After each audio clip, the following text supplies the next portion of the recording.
Alright, cultural appropriation, the good, the bad, and the ugly.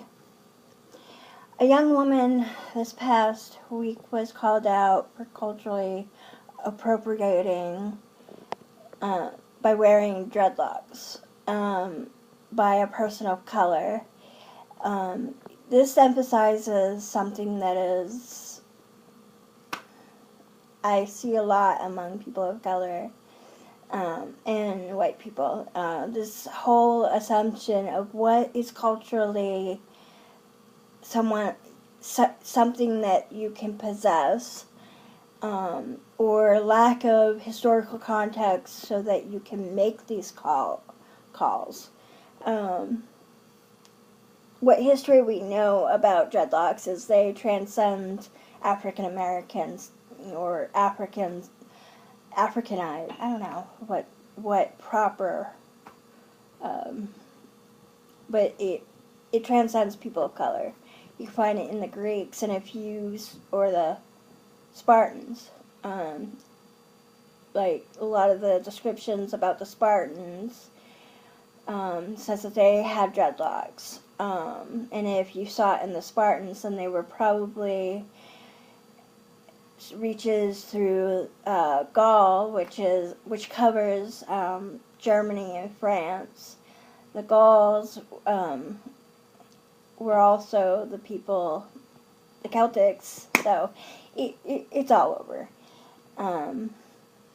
The fact that certain cultures have maybe held on to a certain style a lot longer doesn't mean anything. It just has more to do with how society changes.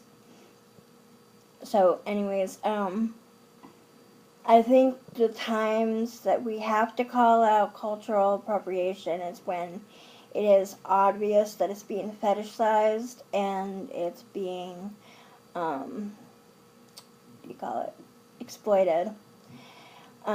It's a very sensitive thing to call people out for it, because if someone doesn't look by first glance like they belong to a certain cultural background, you don't really have the right to call them out for it, because that's bigotry in itself. And I think that's really the heart of why people even try to call people out for cultural appropriation. Like, my mom, she really loved Native American spirituality because she only knew what was out there to know about Native American spirituality. But I would never say that she was trying to appropriate a culture. There are people who,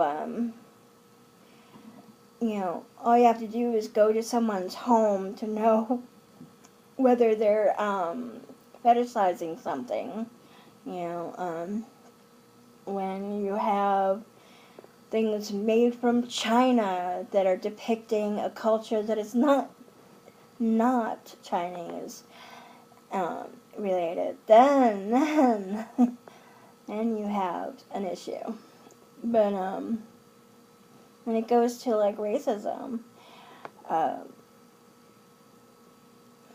there are people who are racist and fetishize women that even though they're from a racial group that they don't like. And the same thing goes for with bigotry.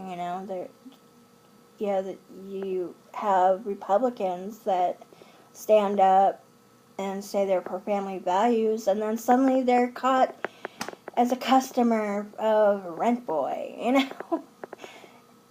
It all comes together in a concisive issue, is that we all have to think before we speak. We all need to not judge one another so quickly that we're taught to believe certain ways, and how we're taught for 18 years or 16 years in our lives is hard to unlearn if we decide we want to unlearn them.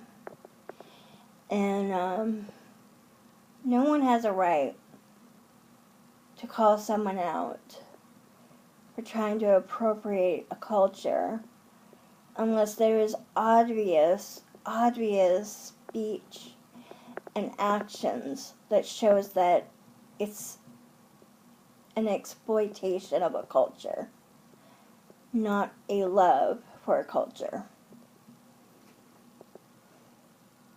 Because, you kind of take away from that culture when you say that someone is abusing and appropriating it, if there's actual admiration for a way of life.